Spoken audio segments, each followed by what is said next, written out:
Hello friend, আমি Tuhin Mondal. Welcome to masterbrick.com।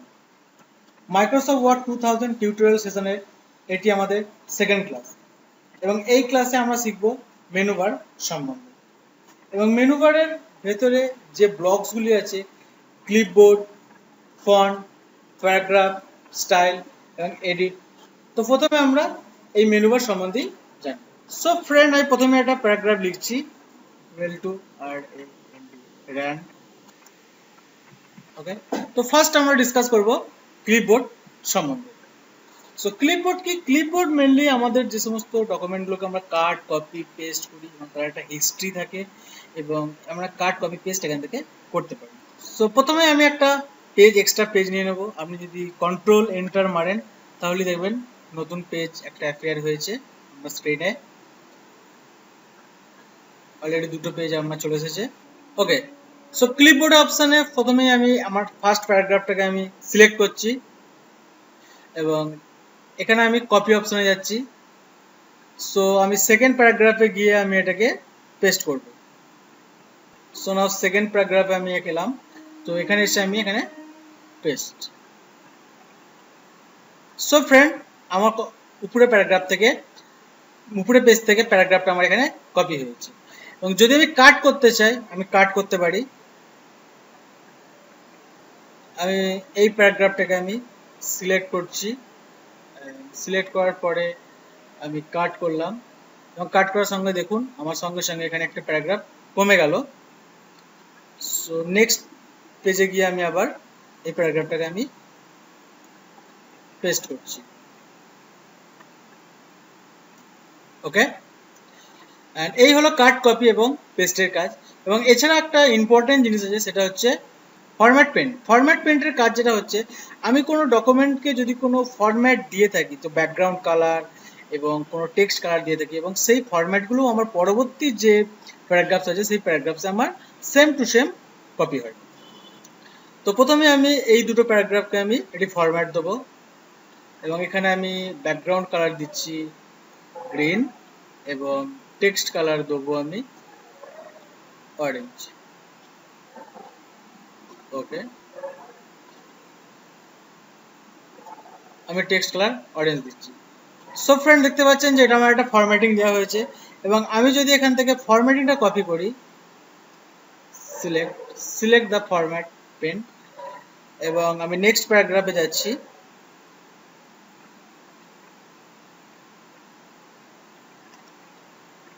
দেখুন এখানে একটা ব্রাশ সিম্বল এসেছে। এই ব্রাশ সিম্বলটা জাস্ট আমি যদি ড্র্যাগ করি তাহলেই দেখবেন যে টোটাল ফরম্যাটটা আমার উপরের পেজে যে ফরম্যাট ছিল সেই ফরম্যাটটা আমার অলরেডি কপি হয়ে গেছে।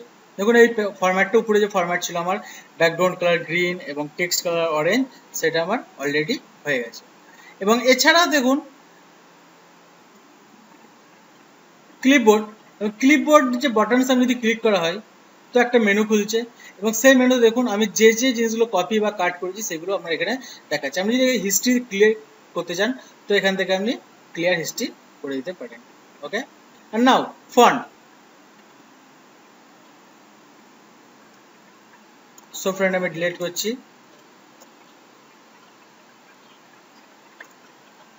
ওকে, আমার বাই ডিফল্ট কালার যেটা ব্ল্যাক থাকে আমি সেটাকে ব্ল্যাক করছি, তারপরে আমি এই টপিকসটা সম্বন্ধে বলছি। এন্ড ফন্ট স্টাইল হচ্ছে যে আমার যে টেক্সট থাকে টেক্সটের যে ফন্ট স্টাইলকে আমি চেঞ্জ করতে পারি এখান থেকে। সো ওয়ার্ড 7, 10 এবং 13 এর একটা বেনিফিট হচ্ছে যে আমি কোনো ডকুমেন্টকে সিলেক্ট করার পর আমি এখানে তার প্রিন্ট ডেমো ভিউ দেখতে পাই এবং এটাই সব থেকে বেনিফিট এবং কোনটা আমার বেস্ট এফেক্ট আসছে সেটাকে আমি চেঞ্জ করতে পারি। সো যদি আমি ফন্ট স্টাইল চেঞ্জ করতে যাই প্রথমে প্যারাগ্রাফ আমার সিলেক্ট করতে হবে, সিলেক্ট করার পরে এই ফন্ট বাটনে যেতে হবে, ফন্ট স্টাইলে গিয়ে আমি যে কোনো স্টাইলকে আমি সিলেক্ট করতে পারি। দেখুন অলরেডি আমার ফন্টটা চেঞ্জ হয়ে গেছে এবং এখানে ডিফারেন্ট টাইপ অফ ফন্টস আছে এবং এর মধ্যে থেকে আমি যে কোনো একটিকে চয়েস করতে পারি নাম ফন্ট। সো নর্মালি আমরা যে সমস্ত টেক্সচুয়াল ডকুমেন্টকে লিখি সেটা এরিয়াল বা এরিয়াল ন্যারোতেই এটা আমরা বেটার হয়। সো নেক্সট ফন্ট সাইজের দ্বারা আমরা টেক্সটের সাইজকে বাড়াতে পারি। সো আমি সিলেক্ট করলাম এবং এখানে পাশে যে অ্যারোটা দেখতে পাচ্ছেন, অ্যারোটা ক্লিক করার সঙ্গে সঙ্গে একটা ড্রপ ডাউন লিস্ট এসেছে এবং এই লিস্ট থেকে আমি যে কোনো সাইজকে আমি চয়েস করতে পারি এবং তার সঙ্গে সঙ্গেই আপনার সাইজটা অলরেডি বেড়ে গেছে। এবং এছাড়া যে আছে গ্রো ফন্ট, ইনক্রিজ ফন্ট এবং ডিক্রিজ ফন্ট। তো এখান থেকে আমি ফন্টকে আমি বাড়াতে পারি। যদি আমি এখানে ক্লিক করতে থাকি, যে ক্যাপিটাল এ দেখতে পাচ্ছেন বিগ এ, সো এই বিগ এ যদি আমি ক্লিক করতে থাকি, দেখুন অলরেডি আমার ফন্টটা বাড়তে থাকছে এবং ফন্টের সাইজটা অটোমেটিক ইনক্রিজ হয়ে যাচ্ছে।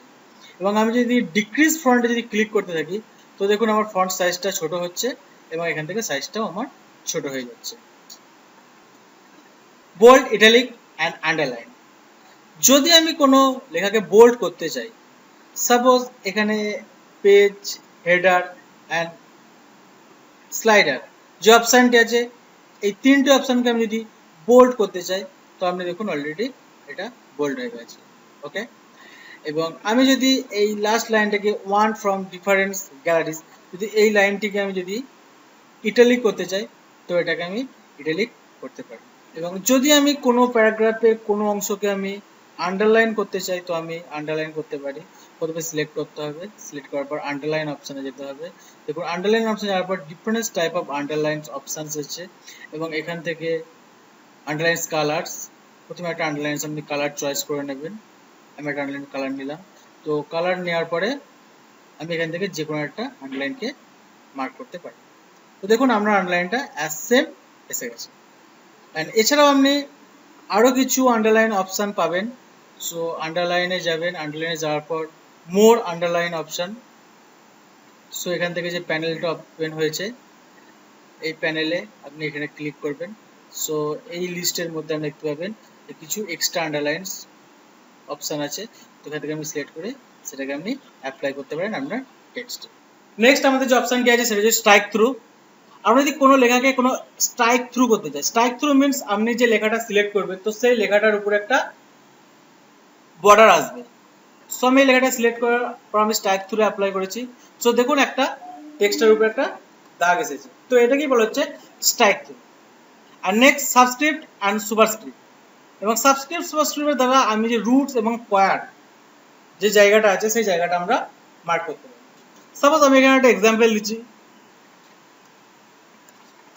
a plus where whole square plus equal to a square plus 2ab plus b square. So প্রথমে আমি এটাকে সাইজটাকে আমি একটু বাড়িয়ে নেব। এই ফর্মুলাটা অনুযায়ী যে 2 গুলো আমার রুটে হওয়ার কথা সিলেক্ট করছি।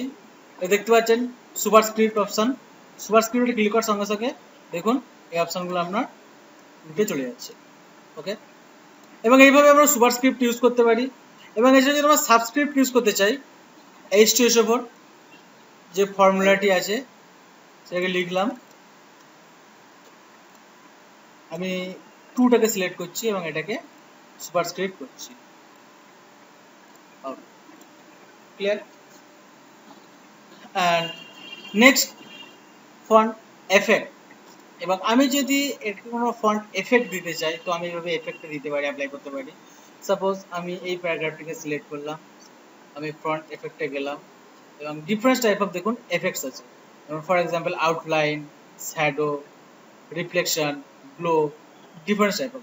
সো আমি একের পর এক আপনাকে একে একে দেখাতে চাইছি যে কিভাবে আমি এই এফেক্টগুলো আমি চেঞ্জ করতে পারি। So okay, outline. এবং আউটলাইন যদি আমি কোনো টেক্সটে আউটলাইন কালার দিতে চাই, দেখুন একটা অলরেডি অরেঞ্জ কালার একটা আউটলাইন কালার এসেছে আমার, দেখা যাচ্ছে এখানে। যদি শ্যাডো দিতে চাই কোনো, দেখুন লেখার পেছনে একটা শ্যাডো এসেছে, লাইট শ্যাডো।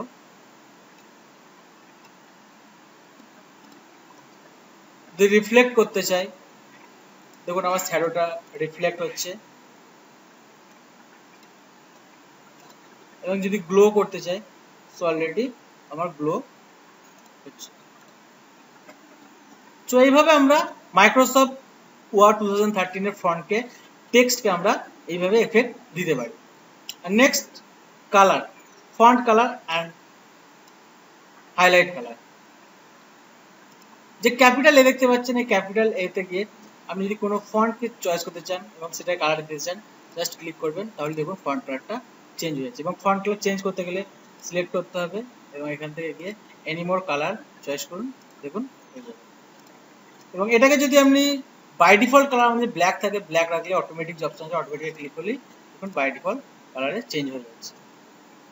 এবং যদি আপনি এখানে কোনো ব্যাকগ্রাউন্ড কালার দিতে চান, highlight colour, suppose header and ফুটার, আমি এই দুটো অপশনকে আমি হাইলাইট করতে চাইছি। সো প্রথমে আমি একটা ব্যাকগ্রাউন্ড কালার চয়েস করব। ব্যাকগ্রাউন্ড কালার চয়েস করার সঙ্গে সঙ্গে একটা পেন সিম্বল আছে, পেন সিম্বলটা জাস্ট আপনি আপনার টেক্সটের উপর ড্র্যাগ করবেন, ড্র্যাগ করার সঙ্গে সঙ্গে দেখুন আমার টেক্সটটি হাইলাইট হয়ে যাচ্ছে। এবং যদি আপনি যে ব্যাকগ্রাউন্ড কালারকে আপনি রিমুভ করতে চাইছেন, তো কিভাবে রিমুভ করতে পারেন, জাস্ট নর্মালি ব্যাকগ্রাউন্ড কালারে যাবেন, নো কালার চয়েস করবেন এবং এটাকে এগেন ড্র্যাগ করবেন, ড্র্যাগ করার সঙ্গে সঙ্গে দেখুন আপনার যে ব্যাকগ্রাউন্ড কালার ছিল সেটা রিমুভ হয়ে গেল। Now change case, change case mainly 5 type of change case হয়ে থাকে, upper case, lower case, toggle case, capitalise each word and upper sentence case.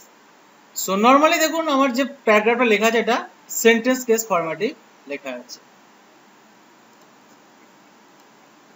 Sentence case ফরম্যাটে লেখা আছে। এবং যেটাকে আমি আপার কেসে পরিণত করতে চাই এবং সবই যদি ক্যাপিটাল লেটারে লিখতে চাই, সো এটাকে আমি আপার কেসে পরিণত করতে পারি, দেখুন আপার কেস।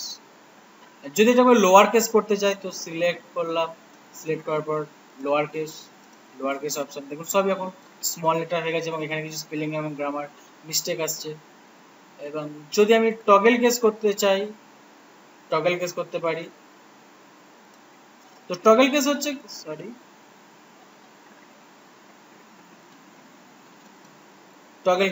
টগল কেস হচ্ছে যে আপনার প্রথম ওয়ার্ডটা বড় হবে এবং বাকিগুলো সব ছোট হবে। ক্যাপিটালাইজ ইচ ওয়ার্ড, দেখুন প্রত্যেকটা ওয়ার্ডের প্রথমটা বড়, প্রোভাইডস পি, হেডার এইচ, ফুটার এফ, কভার সি, এবং এটা হচ্ছে। এবং এটাকে নর্মালি যদি এই লেখাটাকে আপনি এখন আপনার চেঞ্জ কেসে পরিণত, সেন্টেন্স কেসে পরিণত করতে চান, তো আপনি এখান থেকে গিয়ে আপনি সেন্টেন্স কেস করতে পারেন। সো দেখুন সেন্টেন্স কেসে আসার সঙ্গে সঙ্গে আপনার যে সেন্টেন্সের প্রথম স্টার্টিংটা যে বড় হয় সেটা বড় হয়েছে, বাকিগুলো normal as well as same আছে। ক্লিয়ার ফরম্যাটিং, এবং এতক্ষণ পর্যন্ত আমি যে সমস্ত ফরম্যাটিং গুলো দিয়েছি, like bold, italic, underline, font style, font size etcetera, strike through, আমি সব যদি একই সঙ্গে আমি রিমুভ করতে চাই, সো কন্ট্রোল এ সিলেক্ট এবং সঙ্গে সঙ্গে দেখতে পাই ক্লিয়ার ফরম্যাটিং অপশনে, ক্লিয়ার ফরম্যাটে ক্লিক করার সঙ্গে সঙ্গে দেখুন আপনার পেজ অ্যাজ ওয়েল অ্যাজ প্রথম যেমন ছিল এবং ঠিক তেমন হয়ে গেছে। তো আমি একসঙ্গে ক্লিয়ার ফরম্যাটিং এর দ্বারা সমস্ত ফরম্যাটিংকে আমি রিমুভ করতে পারি। এবং নেক্সট আমি অ্যাডভান্স লেভেলে কিছু টপিকস আমাদের বললাম যে ডিসকাস করবো, সেটা হচ্ছে ফন্ট ব্লকস বটনের মধ্যে আছে, এটাকে বলা হয় ফন্ট ব্লকস বটন, এবং এখানে ক্লিক করলেন এবং ফন্টস আছে। অলরেডি আমি ফন্টস এর মধ্যে আমি দেখেছি font, font style, font size এবং font colour and underline etcetera. So strike through and double strike through, তো আমি প্যারাগ্রাফটাকে সিলেক্ট করলাম এবং আমি এখানে গিয়ে আমি যদি font style double strike through করি, দেখুন একটা লাইন এসেছে, যে লাইনগুলো ডাবল স্ট্রাইক থ্রু হয়েছে। এবং এখানে যেটা সব থেকে ইম্পর্টেন্ট জিনিস সেটা হচ্ছে ফ্রেন্ড, অ্যাডভান্সে গিয়ে দেখবেন আপনি এখানে স্কেল আছে। তো স্কেল থেকে আমি আপনার ওয়ার্ড যে আছে, ওয়ার্ডের যে ডিস্টেন্স, দুটো ওয়ার্ডের পাশাপাশি যে ডিস্টেন্স, সেটাকে আমি এক্সপেন্ড করতে পারি এবং কম্প্রেস করতে পারি। সো আমি যদি এক্সপেন্ড ক্লিক করি, এক্সপেন্ড ক্লিক করার পরে এটাকে আপনি যে বাই দেখতে পাচ্ছেন যে কতটা আপনি এক্সপেন্স করতে চাইছেন, এবং তলায় আপনি ডেমো দেখতে পাচ্ছেন যে এখানে ডিস্টেন্সটা আস্তে আস্তে বেড়ে যাচ্ছে। সো দেখুন এই ওয়ার্ড যে প্যারাগ্রাফটা সিলেক্ট করছি, এই প্যারাগ্রাফটার মধ্যে ওয়ার্ডের ডিস্টেন্সগুলো কিছুটা বেড়ে গেছে। এবং আমি যদি এটা কম্প্রেস করি, আমি নেক্সট একটা প্যারাগ্রাফকে সিলেক্ট করলাম, তো সিলেক্ট করার পর আমি এখানে যদি কম্প্রেস করি, কন্ডেন্স করি, সো কন্ডেন্স করলে দেখবেন এই প্যারাগ্রাফটা আস্তে আস্তে এটা আমার কি হচ্ছে যে খুব ক্লোজ হয়ে যাচ্ছে ওয়ার্ডগুলো। সো দেখুন ওয়ার্ডগুলো আমার খুব কাছাকাছি চলে এসেছে। আর নেক্সট টেক্সট এফেক্ট, এবং আমি কোনো টেক্সটকে এফেক্ট দিতে পারি, এবং যেটা হচ্ছে 2013 নিউ, যেটা 2007 ভার্সনে আপনারা পাবেন না। সিলেক্ট করলেন, সিলেক্ট করার পর টেক্সট এফেক্টে গেলেন, অ্যান্ড টেক্সট ফিল্ডে ক্লিক করার পর ওকে করবেন। ওকে করলে আপনি দেখতে পাবেন যে এখান থেকে টেক্সট ফিল্ড থেকে গ্রেডিয়েন্ট ফিল্ড, গ্রেডিয়েন্ট ফিল্ড থেকে আপনি প্রথমে এখান থেকে আপনার গ্রেডিয়েন্ট স্টাইল চয়েস করে নেবেন যে আপনি কিরকম টাইপের গ্রেডিয়েন্ট করতে চান, এবং এখান থেকে আপনি ডিফারেন্ট টাইপ অফ গ্রেডিয়েন্টসকে রিমুভ করতে পারেন, নতুন নিউ গ্রেডিয়েন্ট ক্রিয়েট করতে পারেন। যেমন এখানে দেখুন আমার এখনো কোনো গ্রেডিয়েন্টস নেই গ্রেডিয়েন্টস বাড়িতে, এবং আমি যদি নতুন গ্রেডিয়েন্টস ক্রিয়েট করতে চাই এখান থেকে গ্রেডিয়েন্টস ক্রিয়েট করতে পারেন, এবং কালার আমি এখান থেকে ডিফারেন্স গ্রেডিয়েন্টস এর জন্য ডিফারেন্স কালার আমি দিতে চাই। তো ফার্স্ট গ্রেডিয়েন্টস আমি ব্লু কালার দিচ্ছি, এন্ড সেকেন্ড গ্রেডিয়েন্টস এর জন্য আমি গ্রিন কালার, এবং থার্ড এর জন্য আমি রেড কালার অ্যাপ্লাই করছি। ওকে, তো আমি তিনটে কালার অ্যাপ্লাই করেছি, সো ওকে করছি। সো দেখুন আমার টেক্সট কালারটা অলরেডি অ্যাজ সেট গ্রেডিয়েন্টস ফরম্যাটে চলে এসেছে। ওকে, এবং এই গ্রেডিয়েন্ট স্টাইল ডিরেকশনকে আমি চেঞ্জ করতে পারি এখান থেকে।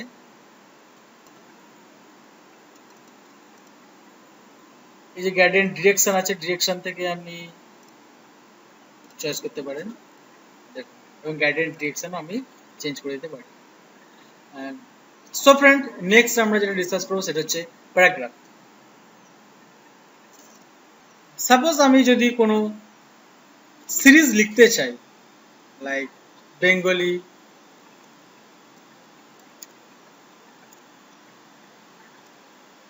দেখুন এখানে ডবল স্ট্রাইক থ্রু অপশনটি আমার অলরেডি হাইলাইট করা আছে, তো এটাকে আনচেক করতে হবে।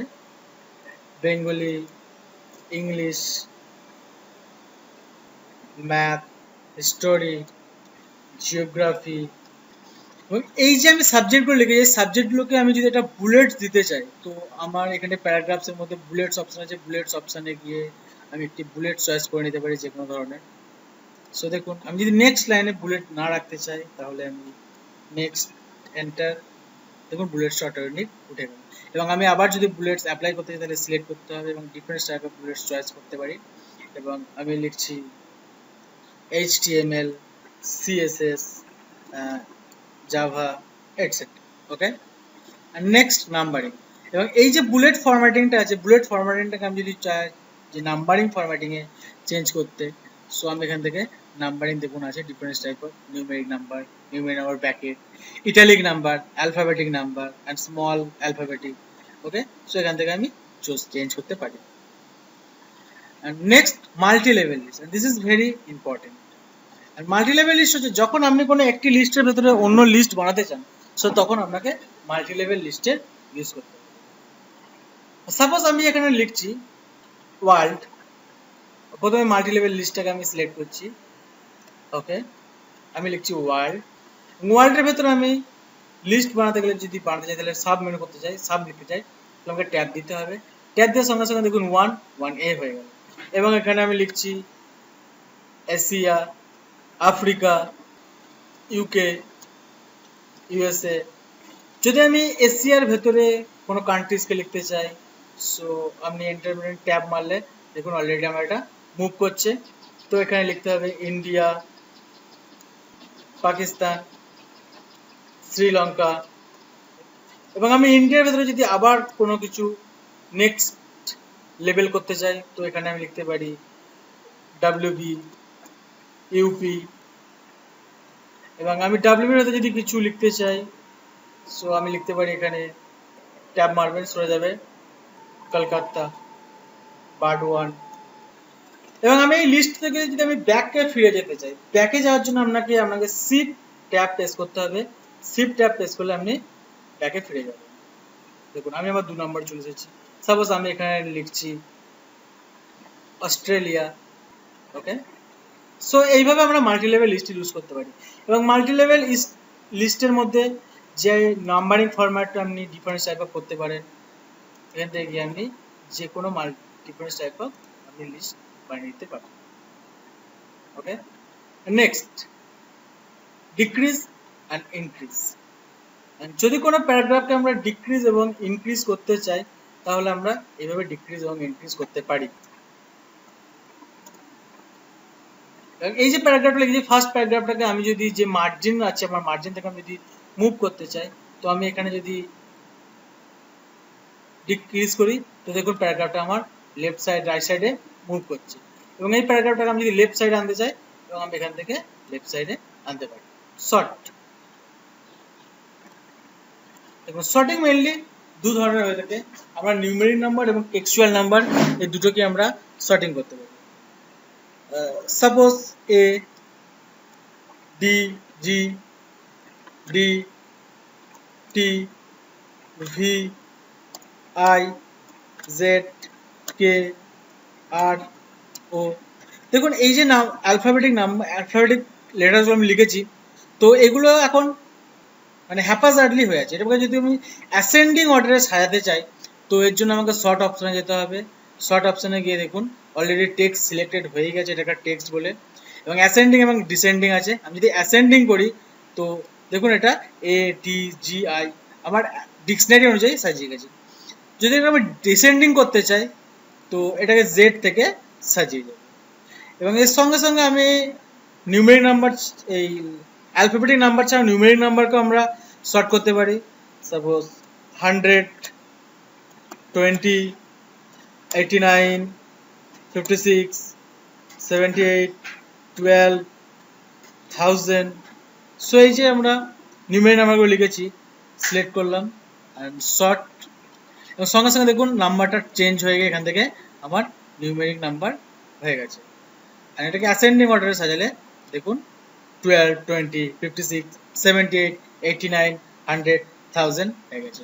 যদি ডিসেন্ডিং অর্ডারে সাজাতে চাই তো এটাকে অলরেডি আমি ডিসেন্ডিং করতে পারি। সো আপনার ইচ্ছা অনুযায়ী আপনি এটাকে সাজিয়ে নেবেন।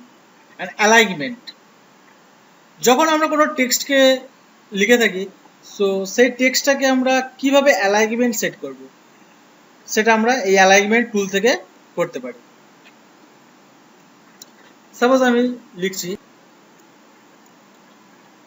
Welcome to master brick.com।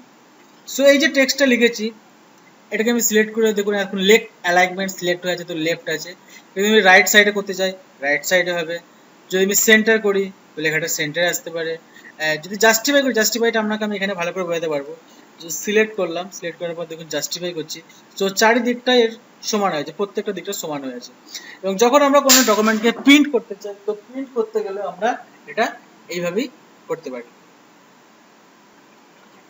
এবং আমি আপনাদেরকে অন্যভাবে বোঝাবার চেষ্টা করছি। এবং সেন্টার আছে, যে এখন আমি যদি কোনো কিছু টেক্সট লিখি তো এটা কোথা থেকে দেখুন সেন্টার থেকে বোথ সাইড রাইট এবং লেফট সাইডে প্যারালালি যাচ্ছে। এবং যদি আমি লেফট অ্যালাইনমেন্ট সিলেক্ট করি তো দেখুন এটা আমি লেফট সাইড থেকে আমার রাইট সাইডে গ্রো করছে। যদি আমি রাইট সাইড চয়েস করি তো দেখুন আমার রাইট সাইড থেকে লেফট সাইডে, লেফট সাইড থেকে রাইট সাইডে গ্রো করছে। লাইন স্পেসিং, লাইন স্পেসিং হচ্ছে আমার যে প্যারাগ্রাফের মধ্যে যে লাইনস আছে সেই লাইনসের ডিস্টেন্সকে যদি আমি গ্রো করতে চাই তো তাহলে আমি এখান থেকে করতে পারি। এই অপশানে ক্লিক করবেন, লাইন স্পেসিং অপশানে দেখুন একটা মেনু খুলছে, এবং এই মেনুতে দেখুন বাই ডিফল্ট আমার 1.15 থাকে, এবং এটাকে আমি কমাতেও পারেন, এবং যদি মনে করেন বাড়াবো আপনি এখান থেকে বাড়াতে পারেন। সো দেখুন লাইনের ডিস্টেন্স আমার অনেক বেড়ে গেছে।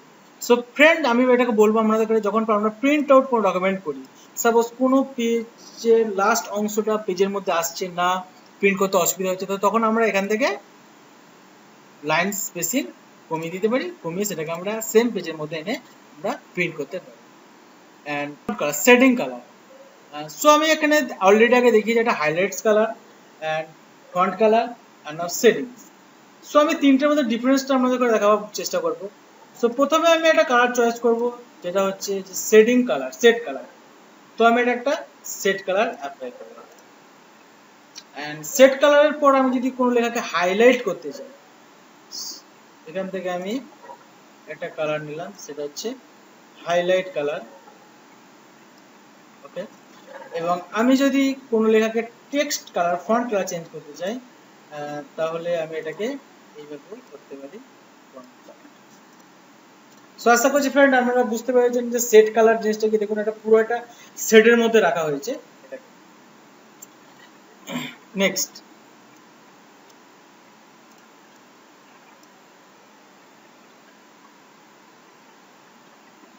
বর্ডার। এবং আমরা যদি কোনো প্যারাগ্রাফে বর্ডার অ্যাপ্লাই করতে চাই তাহলে বর্ডার অ্যাপ্লাই করতে পারি।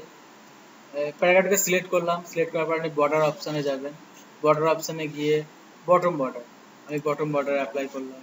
এবং আমি যদি চাই যে লেফট বর্ডার অ্যাপ্লাই করবো, লেফট বর্ডার। যদি রাইট বর্ডার অ্যাপ্লাই করতে চাই রাইট বর্ডার। যদি টপ বর্ডার অ্যাপ্লাই করতে চাই এবং টপ বর্ডার আমি দেব। এবং যদি কোনো প্যারাগ্রাফে আমি মনে করি যে একই সঙ্গে আমি বর্ডার অ্যাপ্লাই করব,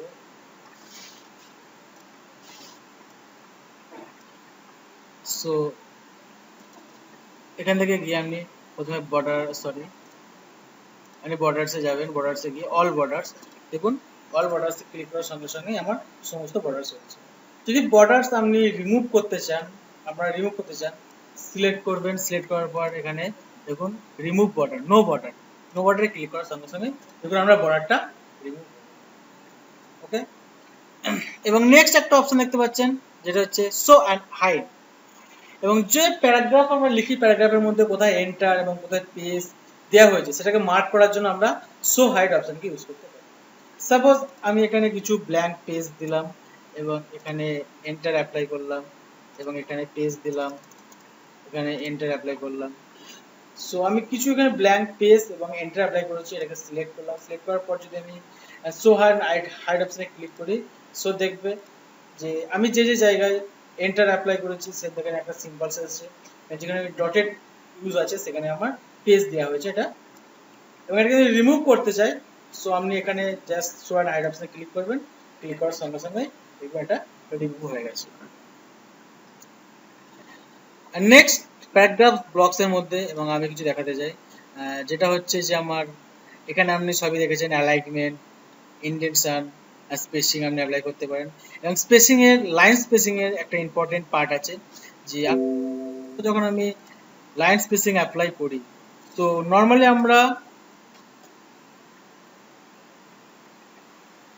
আমরা লাইন স্পেসিং এ দেখেছি যে এখানে কিছু রেস্ট্রিক্টেড লাইন মার্জিন দিয়েছে 1.5 টু 3 পয়েন্ট, এবং আপনি এখান থেকে কিছু লাইন স্পেসিং পাবেন, যেমন single, double, at least, exactly, multiple, okay. তো আপনি এখান থেকে আমি যদি ডাবল করি, দেখুন আমার লাইন স্পেসিং ডাবল হয়ে গেছে, ওকে। নেক্সট, এবং এখানে আমি আরো দুটো অপশন ইউজ করতে পারি স্পেসিং এ, স্পেশালের, যেমন আমি ফার্স্ট লাইন এন্ড হ্যাঙ্গিং আমি ইউজ করতে পারি। সো ফার্স্ট লাইন এবং হ্যাঙ্গিং জিনিসটাকে আমি দেখিয়ে দিচ্ছি। সাপোজ আমি এই প্যারাগ্রাফটাকে সিলেক্ট করলাম, সিলেক্ট করার পর আমি যদি প্যারাগ্রাফ ব্লকস বাটনে যাই, গিয়ে স্পেশাল থেকে আমি যদি ফার্স্ট লাইনকে সিলেক্ট করি, তো দেখুন ফার্স্ট লাইনটা কিছুটা ইনডেন্ট হয়ে গেছে। এবং আমি সেকেন্ড প্যারাগ্রাফকে সিলেক্ট করি, সেকেন্ড প্যারাগ্রাফকে সিলেক্ট করে আমি যদি এখানে হ্যাঙ্গিং ইউজ করি, তো দেখুন প্যারাগ্রাফটা লাইক হ্যাঙ্গিং কন্ডিশনের না আছে, okay. Thank you friend listening the video. এবং নেক্সট টপিক আমরা ডিসকাস করব, সেটা হচ্ছে tab setting, style and editing.